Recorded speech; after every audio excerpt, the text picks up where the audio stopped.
Hoje estudaremos sobre um casal, dois personagens da Bíblia Sagrada e extrairemos das suas vidas, atitudes, lições preciosas para a nossa família, como temos aprendido muito nesse trimestre, sobre relacionamentos em família.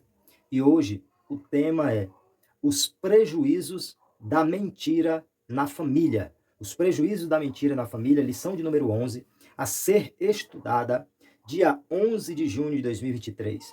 Esse é o canal EBD com Eduardo, vos cumprimento na paz do Senhor Jesus. E, citando o dia a estudarmos presencialmente essa lição, que é o próximo domingo, dia 11, o segundo domingo de junho, nós queremos, o canal EBD com Eduardo, destacar o fato de que no próximo domingo é também comemorado o dia do pastor. Além de ser o dia de estudarmos presencialmente a lição de hoje, é o dia do pastor e quero louvar Deus pela vida de todos os líderes eclesiásticos, todos os pastores, líderes espirituais, bênçãos para a nossa vida, que nos conduzem, que nos instruem, que cumprem um papel relevantíssimo no reino de Deus.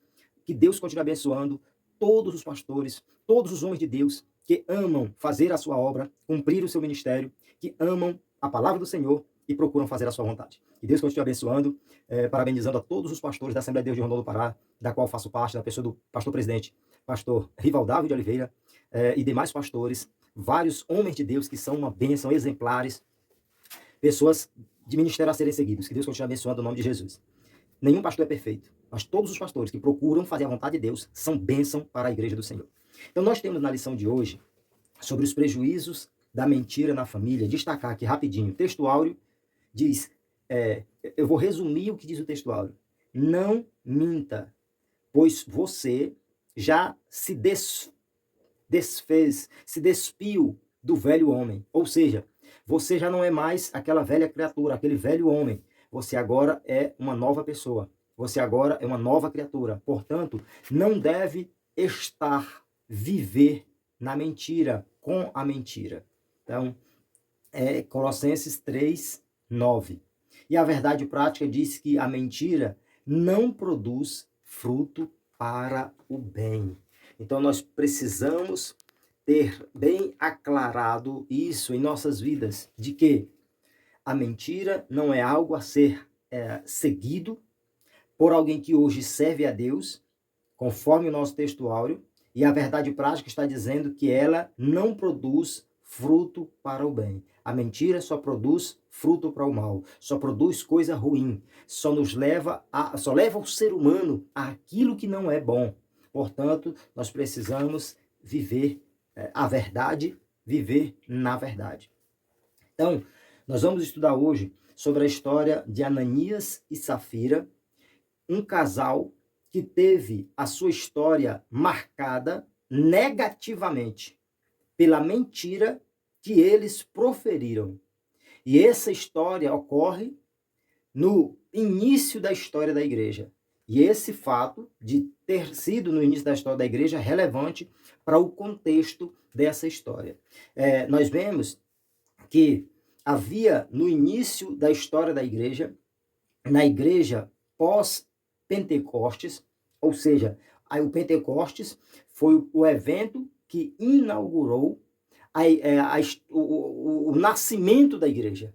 A igreja tinha acabado de nascer e o evento inaugural do nascimento da igreja fora o Pentecostes. E aí, após a descida do Espírito Santo ali, a igreja foi revestida do poder, o Espírito Santo começou a trabalhar de forma especial, extraordinária no meio do povo de Deus, da igreja do Senhor, a igreja nascente, a igreja primitiva. E ali houvera um sentimento amoroso de partilha a respeito dos pobres que haviam ali na igreja. Então nós vemos que tinha alguns crentes, algumas pessoas que se convertiam, que tinham posses, que tinham bens, que tinham uma condição financeira melhor.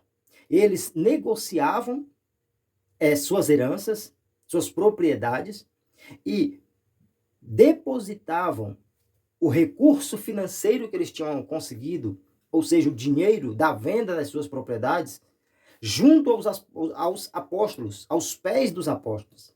E ali eles entregavam o dinheiro para os apóstolos, para que os apóstolos pudessem distribuir para os cristãos necessitados. Ou seja, havia um sentimento do amor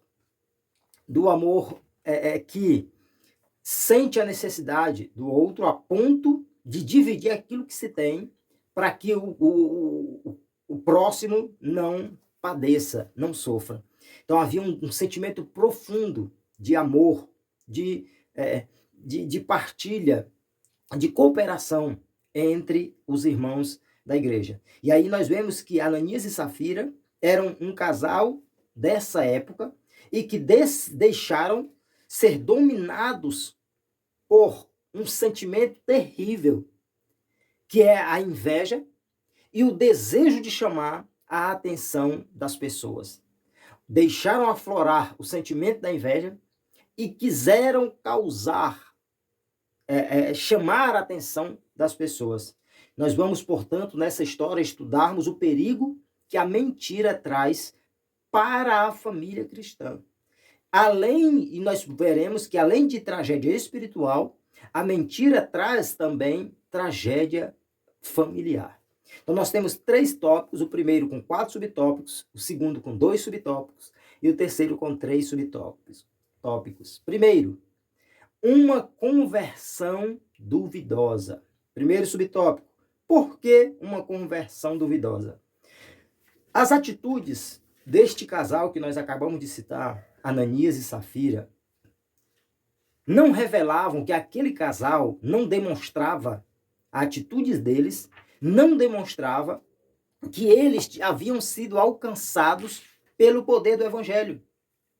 A atitude de vida deles não revelava que eles haviam sido transformados, que eles já tinham deixado o evangelho entrar no coração, trabalhar de forma profunda. Porque, na verdade, Deus tem poder para mudar o ser humano. Deus tem poder para agir nas nossas vidas. Porém, nós temos que querer, nós temos que dar lugar para o Espírito Santo trabalhar. Nós temos que permitir, no sentido de nós cooperarmos, fazermos a nossa parte. Nós abrirmos espaço, nós deixarmos o Senhor agir em nossas vidas. Se a pessoa aceita Jesus só de boca, participa da igreja, contribui, participa de eventos, participa das programações, mas não deixa o seu coração inteiro na presença de Deus, para deixar ser trabalhado de fato por Deus, infelizmente, essa pessoa pode estar dentro da igreja, no meio da igreja, vivendo como se fosse igreja, mas está perdendo tempo. Não se deixou ser convertido de verdade, transformado, mudado, purificado. Que o evangelho faça uma transformação verdadeiramente da sua vida espiritual. Foi o que aconteceu, pelo que vemos com Ananias e Safira. Então nós vemos que eles não corresponderam à obra de regeneração do Espírito Santo. Eles não demonstraram que haviam sido genuinamente transformados. A ação poderosa do Espírito Santo na vida. Então nós vemos que a velha natureza se revelava naquele casal, na hipocrisia, na cobiça e na mentira que eles demonstraram. Então, através das atitudes deles, que eram atitudes de alguém hipócrita, vive uma coisa e diz viver outra. Quer demonstrar algo que não é verdadeiro. Hipocrisia. Cobiça, porque desejavam coisas terrenas, um desejo tremendo pelas coisas terrenas. E mentira, ausência da verdade, falar algo diferente da realidade. Então, para nós passarmos para o segundo tópico sobre a comunhão na igreja de Atos, é importante nós evidenciarmos essa questão aqui, que uma das características dos primeiros dias da igreja era a comunhão. Né? A Bíblia diz, conforme Atos 2,42, que a igreja perseverava em oração, comunhão, partir do pão. E nós vemos que as pessoas que se convertiam a Cristo tinham tudo em comum. Eles partilhavam daquela comunhão verdadeira e profunda, de um sentimento de temor a Deus, de consideração uns pelos outros, de amor uns pelos outros, para com os outros. Então nós vemos que a marca da igreja era essa, de ajuda mútua, de pensar não só no eu, mas pensar no próximo. A nossa lição mostra que um exemplo desse espírito, dessa atitude que havia no meio da igreja, na primeira igreja, foi um homem chamado Barnabé. Barnabé vendeu as terras que ele possuía e entregou todo o dinheiro da venda das suas terras para suprir a necessidade dos cristãos carentes. Então, Barnabé é um exemplo de muitos que nós vemos, conforme Atos 4, 36, 37, de alguém que teve esse sentimento, demonstrou na prática, e é um grande exemplo de como a igreja agia, de como os cristãos atuavam nos primeiros séculos da igreja, ali na igreja nascente, na igreja primitiva. Terceiro, a inveja e a hipocrisia de Ananias e Safira. Nós vemos que quando este casal tomou conhecimento de casos como o de Barnabé, de alguém que chegava e demonstrava, tinha uma atitude de coletividade, de amor ao próximo, aquele amor filantrópico de sentir e procurar ajudar alguém em suas necessidades, eles agora queriam fazer igual, entre aspas, mas Ananias e Safira estavam, na verdade, com o coração cheio de inveja.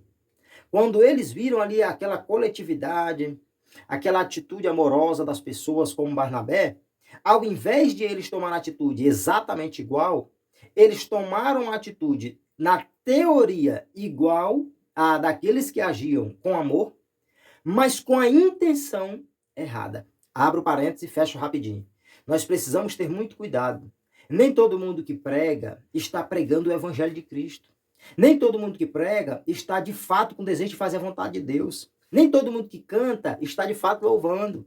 Nem todo mundo que lidera está querendo glorificar a Deus, o bem do reino de Deus. Nem todo mundo que coopera está cooperando visando de fato o benefício da obra do Senhor, o crescimento da obra do Senhor. Muitos estão fazendo para receber glória. Muitos fazendo para receber aplausos. Muitos fazendo para receber recompensa aqui na terra, para receber elogio, para receber ajuda financeira. Muitos estão tentando barganhar com Deus através do seu ministério. Fazer algo para a obra de Deus com o objetivo maior de lucrar, de receber alguma coisa. E nós vemos que aquele casal cultivou um sentimento carnal, tramando um plano para impressionar os apóstolos e a igreja. Tomaram uma atitude que, na teoria, era uma atitude maravilhosa, conforme a maioria dos que estavam agindo, mas o propósito, a intenção era mal. O diabo que estava agindo na vida deles. E aí nós vemos que eles acabaram fingindo dar todo o dinheiro da propriedade que eles venderam, eles tramaram, entre eles dois, Ananias e Safira, vender a propriedade que eles tinham, pegar uma parte do dinheiro para eles, a outra parte doar para a igreja, só que dizer que aquela parte que eles doaram para distribuir entre os necessitados era o valor total daquilo que eles tinham arrecadado com a venda da sua propriedade. É como vender algo por 100 mil reais, chegar aos pés dos líderes e dizer, aqui, 60 mil para distribuir. Esses 60 mil é o valor total da propriedade que nós vendemos, sendo que vendeu por 100. Então, eles venderam por um valor, deram uma parte menor para os apóstolos e disseram que aquela parte era o valor total. Eles não eram obrigados a doar só uma parte e nem eram obrigados a doar tudo. Não eram obrigados a doar tudo, nem eram obrigados a doar só uma parte. Até porque servir a Deus nunca foi dessa forma. É tanto que nós vemos aqui que fica claro, no caso de Barnabé, por exemplo, a lição deixa claro que ele entregou todo o dinheiro do que ele vendeu, que era dele, ele entregou de forma voluntária. Ele quis, ele teve o desejo de fazer aquilo. Nós não somos forçados a contribuir. Mas se contribuirmos, nós temos que contribuir com coração sincero, para, de fato, estar fazendo para a glória de Deus, para contribuir na obra do Senhor, para a glorificação do nome do Senhor, com sinceridade, com verdade, com um coração sincero. Mas a lição diz que é muito triste quando a hipocrisia, que é o caso de Ananias e Safira, e o engano, o caso do casal, se instalam no coração do homem. Mais trágico ainda, quando essa realidade acontece no seio da família cristã. Então, quando há no meio da família hipocrisia, engano, mentira, isso inevitavelmente vai trazer prejuízo para o seio familiar, vai trazer prejuízo para a família. Nós vemos que, eu sempre digo que nós podemos observar, tanto à luz da palavra de Deus, quanto observando nossas experiências como cristãos, como servos de Deus, que quando alguém é abençoado, a bênção vem sobre ele e alguém que está perto é atingido, é também um pouco abençoado através daquela pessoa que foi abençoada. Mas quando a maldição vem sobre alguém, mais alguém vai ser prejudicado, vai ser amaldiçoado, vai sofrer. Então isso aí a gente pode observar que sempre acontece dessa forma. Alguém é abençoado e outro alguém acaba sobrando alguma parte daquela bênção de alguma forma para outras pessoas. E quem é amaldiçoado, acontece isso também. Então nós vemos que eles acabaram trazendo terríveis prejuízos para os dois. Com certeza, prejuízo também para a família deles e, como nós vemos, prejuízo para a própria igreja. Então, trouxe prejuízo para muita gente. Para nós fecharmos aqui, ó, quando a mentira e o engano enchem o coração. Nós vemos que o apóstolo Pedro, cheio do Espírito Santo de Deus, se dirigiu a Ananias, conforme Atos 5, verso 3 e 4, dizendo: Ananias, por que o diabo encheu o teu coração para que tu mentisses ao Espírito Santo e retivesse parte do preço do que você vendeu?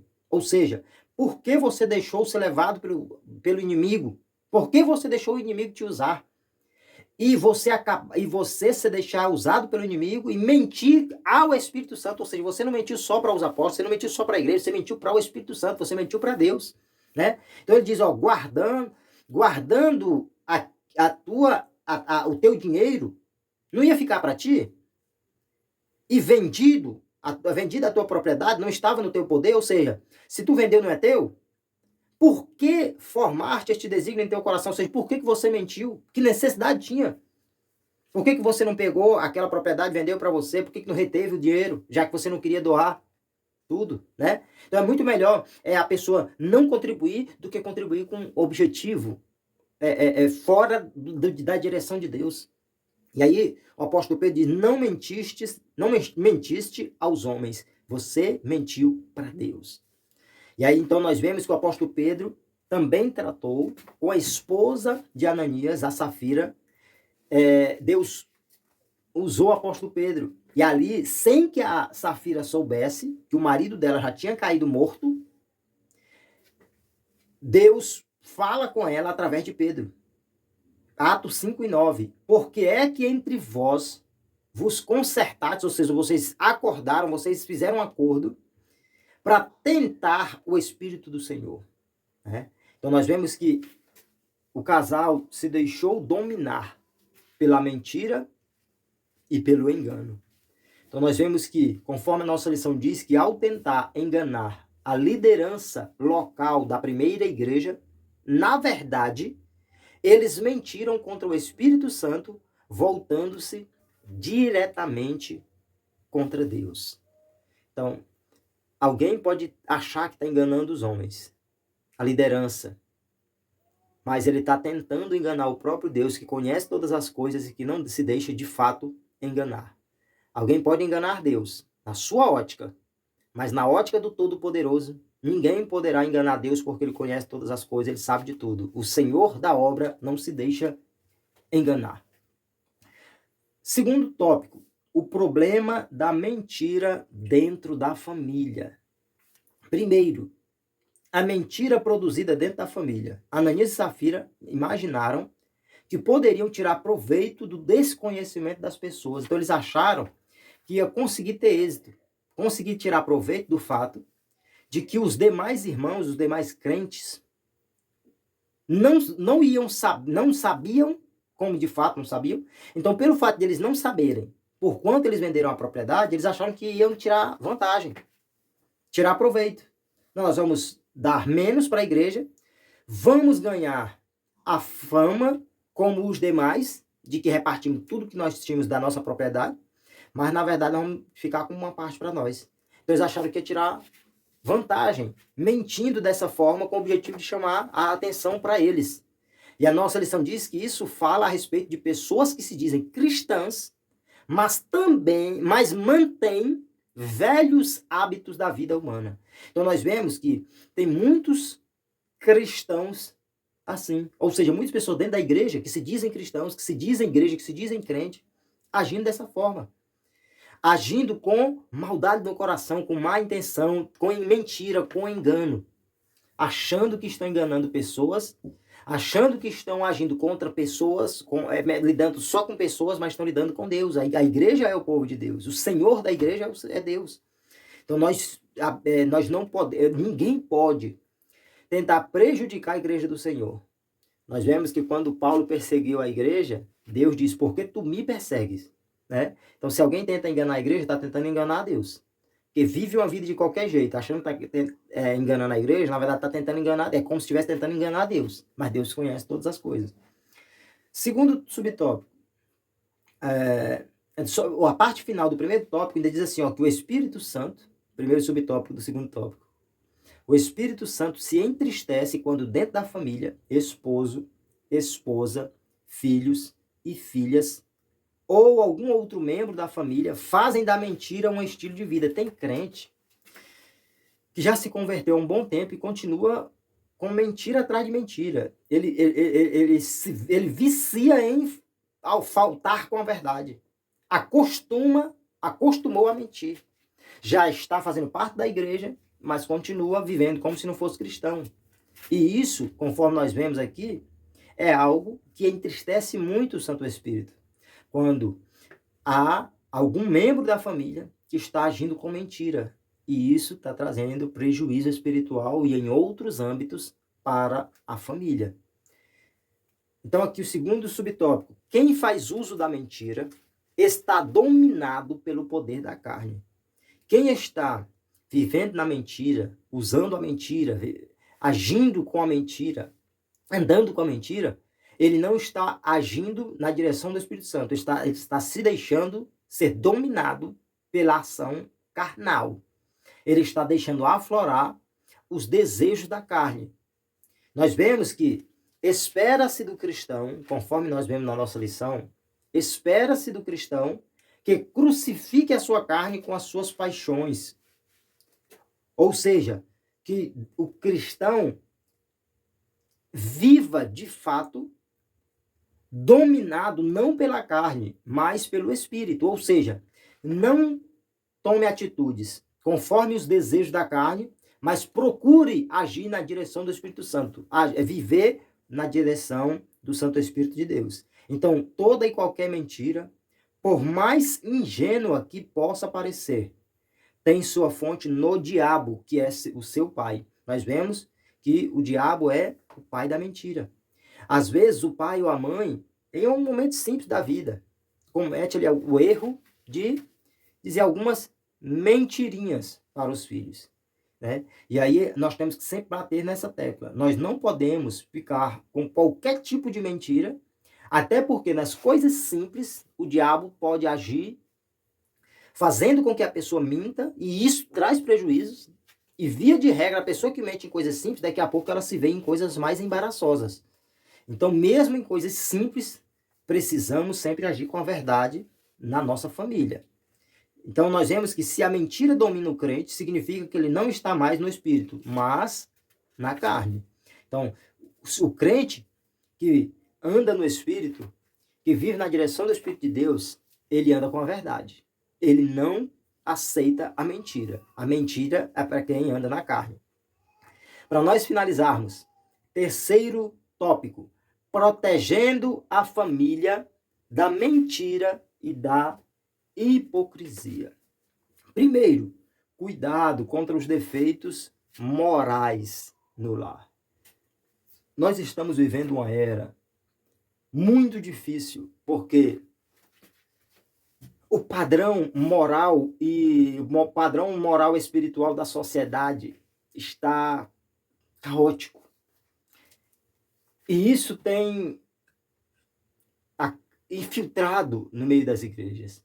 Infelizmente, há muitos crentes, muitas pessoas dentro da igreja agindo conforme os padrões morais e os padrões morais das pessoas do mundo. Nós precisamos ter muito cuidado quanto aos defeitos morais na igreja, no lar, na família. A nossa lição diz que quando se permitem certos defeitos morais, como a prática da mentira, do fingimento e da hipocrisia, dentro de um lar, essa família está fadada ao fracasso. Pessoa que vive faltando com a verdade, pessoa que não demonstra a realidade de um momento, de um acontecimento da sua vida. A pessoa que vive de um jeito, vive de uma maneira e tenta demonstrar que é uma outra pessoa, que tem um outro padrão de vida, através da hipocrisia, esse tipo de prática da mentira, do fingimento e da hipocrisia dentro da família só pode levar a família ao desastre, ao fracasso. Então nós vemos um exemplo na nossa lição aqui, um exemplo veterotestamentário bem interessante. No Antigo Testamento nós vemos que nós estamos falando aqui de Novo Testamento, da igreja, de evento que ocorreu no período neotestamentário, do Novo Testamento. Mas nós temos um exemplo no Antigo Testamento, que é o caso de Acã. Acã foi um homem do meio do povo israelita, que foi para a batalha, e Deus falou para eles não pegarem algumas coisas que estavam lá, que eram considerados amaldiçoados, ou seja, Deus tinha dito para eles não pegar, e se eles pegavam, então, era algo que estava como amaldiçoado. Acã acabou dominado pela cobiça e pela hipocrisia, furtou certos objetos da cidade de Jericó. O resultado foi prejuízo para Acã, prejuízo para sua família e prejuízo para o povo de Deus. De certa forma, a mesma situação de Ananias e Safira. O resultado de Acã é que ele e a família foram apedrejados. Imaginem, nos dois casos houve mentira, houve hipocrisia, houve pessoas dominadas por sentimentos ruins e o resultado, tragédia familiar. Então nós vemos que esse pecado de desobediência de Acã trouxe maldição para todo o povo, a ira de Deus se acendeu contra ele e toda a sua família. Segundo, precisamos agir contra a hipocrisia e a mentira. A nossa lição diz que ninguém está livre de se achar dominado pelas mesmas hipocrisias e mentiras cometidos pelo casal Ananias e Safira. A Bíblia nos ensina que não podemos trocar a verdade de Deus pela mentira, como fazem as pessoas dominadas pelo pecado. Hoje, nós não somos mais dominados pelo pecado. Nós temos que viver firmemente a direção de Deus. Deus é a verdade. Jesus é a verdade. Nós somos de Cristo. Nós temos que viver conforme a verdade. Vivermos a verdade e vivermos na verdade. Nós vemos que a consequência direta da mentira é a hipocrisia. E esses dois vícios, mentira e hipocrisia, são obras da carne. E são obras terríveis, destrutivas, que podem acabar com uma família. Terceiro e último subtópico. Não deixe o inimigo agir na família. O versículo 3 diz: Ananias, por que encheu Satanás o teu coração? Que é o versículo 3 do capítulo 5 de Atos, que é da nossa leitura bíblica em classe. Que ali há essa interrogação: por que, Ananias, que Satanás encheu teu coração? Por que você se deixou ser levado pelo inimigo? Né? Então nós vemos que aqui é um alerta para quem serve a Deus. Você serve a Deus, você está congregando, está participando dos trabalhos da igreja. Mas tem que ter todo o cuidado, nós precisamos permanecer vigilantes o tempo todo. O diabo está ali todo o tempo nos tentando e tentando nos tirar da presença do Senhor e nos tirar da verdade. Satanás está sempre agindo na terra, está ativo permanentemente. E em especial, o diabo ele está sempre agindo contra a primeira e mais importante célula da instituição da terra, que é a família. A família, que é a célula máter da sociedade, a célula mãe, a célula base para toda a sociedade, para todos os grupos, para todas as instituições. Então nós vemos que o diabo ele trabalha contra essa instituição divina. Deus instituiu a família. A família é um projeto de Deus. Deus quer o bem da família, Deus quer a bênção para a nossa família, e o diabo quer a destruição. Portanto, nós temos que ter cuidado e não deixar o diabo agir, o inimigo trabalhar na nossa família. Instruirmos os nossos filhos e procurarmos nós, pais, termos cuidado. Deixarmos bons exemplos de quem procura a verdade, viver na verdade, fazer a vontade de Deus. O diabo está trabalhando todo o tempo, investindo contra cada membro da nossa família. E há muitos que permitem que o diabo trabalhe nos seus corações e acabem trazendo prejuízo para o seio familiar. Cabe a cada um de nós estarmos em oração, estarmos em vigilância, e assim nós poderemos fazer o que a Bíblia diz, conforme Tiago 4:7. Sujeitai-vos, pois, a Deus, resisti ao diabo, e ele fugirá de vós. Então nós temos aqui 4 situações importantíssimas para não deixarmos o diabo agir na nossa família. Primeiro, oração. Segundo, vigilância. Terceiro, sujeitar-se a Deus. E quarto, resistir ao diabo. Então nós não devemos deixar o diabo agir na nossa família. Então nós vemos que, como aconteceu com Ananias e Safira, que acabaram punidos por Deus com a morte instantânea, membros da família que praticam a mentira podem experimentar consequências terríveis por causa desse tipo de atitude. O caminho da verdade sempre é o melhor. O melhor caminho é o caminho da verdade. Que Deus continue abençoando as nossas vidas. Inscrevam-se em nosso canal, deixe o like, deixe o teu comentário, nos ajude a divulgar o link dessa aula. Em breve estudaremos sobre criando filhos saudáveis. Estamos terminando o estudo trimestral da nossa lição bíblica da EBD. Que Deus continue abençoando a tua vida, abençoando a tua família, nos dando direção, sabedoria, prudência. Que nós possamos sempre viver com a verdade, na direção do Espírito Santo de Deus. Que cada membro da nossa família evite a mentira, pratique a verdade. E que a bênção do Senhor permaneça em nossas vidas, em nosso lar, em nossa família. Deus continue te abençoando. A paz do Senhor Jesus.